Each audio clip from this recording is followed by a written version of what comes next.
बहुत से लोग हैं जो अपने यहाँ पर अपनी गाड़ियों का, व्हीकल्स का, चाहे वो टू व्हीलर्स हों, चाहे फोर व्हीलर्स हों, चाहे ट्रांसपोर्ट व्हीकल्स हों, उसका इंश्योरेंस नहीं कराते हैं।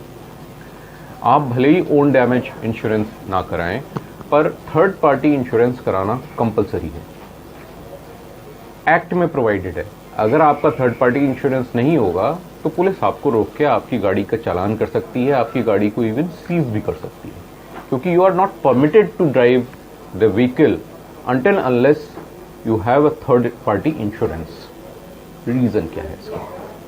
रीज़न ये है कि इन केस, भगवान ना करे, लेकिन अगर आपकी गाड़ी से कोई दुर्घटना हो जाती है और उसमें कोई तीसरा आदमी दुर्घटनाग्रस्त हो जाता है, उसको चोट लग जाती है या वो मर जाता है, तो ऐसे केस में जो मुआवजे की राशि है वो इंश्योरेंस कंपनी पे करती है। अगर उसको चोट लगी है तो उसका हॉस्पिटलाइजेशन का सारा खर्चा और उसकी जितना लॉस ऑफ इनकम हुई है वो, अगर उसको कोई विकलांगता हुई है वो, उस सब का खर्चा इंश्योरेंस कंपनी पे करेगी। और अगर उसकी डेथ हो गई है तो डेथ के क्लेम में जो उसका मुआवजा बनेगा वो इंश्योरेंस कंपनी पे करेगी। अब अगर मान लीजिए आपने थर्ड पार्टी इंश्योरेंस नहीं लिया है तो इसका क्या नतीजा होगा?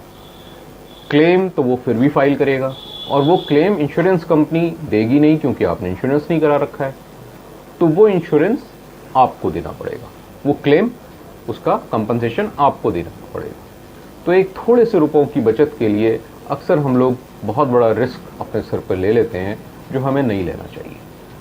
दोस्तों, थर्ड पार्टी इंश्योरेंस ज़रूर करा के रखिए। दूसरी चीज़, जब भी आप अपनी गाड़ी किसी को बेचते हैं तो इस बात का ध्यान रखिए कि वो गाड़ी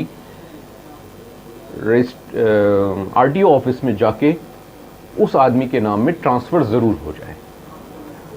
अगर ट्रांसफ़र नहीं होती है और उस गाड़ी से कोई दुर्घटना हो जाती है तो उस का क्लेम देने की जिम्मेदारी भी आप ही की होगी, क्योंकि आरटीओ के रिकॉर्ड्स में रजिस्टर्ड ओनर आप हैं। तो ये बहुत बड़ी जिम्मेदारी है, ना केवल बेचने वक्त आप पैसे ले लें बल्कि उसको रजिस्टर कराने की भी कोशिश करें, नाम चेंज कराने की भी कोशिश करें। अब इसमें क्या सावधानियां बरती जा सकती हैं? एक सावधानी ये बरती जा सकती है इसमें कि अगर भाई बायर का पता नहीं वो कब उसको ट्रांसफ़र कराए, तो ये एक प्रैक्टिकल डिफ़िकल्टी आती है। तो ऐसे केसेस में आप एक 100 रुपये के स्टैम्प पे एक एग्रीमेंट लिखवा लें बाकायदा उस डेट का, दोनों पार्टी साइन करें इन प्रेजेंस ऑफ विटनेस, तो वो प्रॉपर्टी यानी वाहन को सेल करने का एक सबूत हो जाता है। और सेल्स ऑफ गुड्स एक्ट में जो प्रोविज़न है कि जिस दिन सेल हुई उस दिन मालिक चेंज हो गया, उस प्रोविज़न के रहते हुए आपको कोर्ट कुछ बेनिफिट दे सकता है। तो मित्रों, ख्याल रखिएगा अगली बार। Thank you.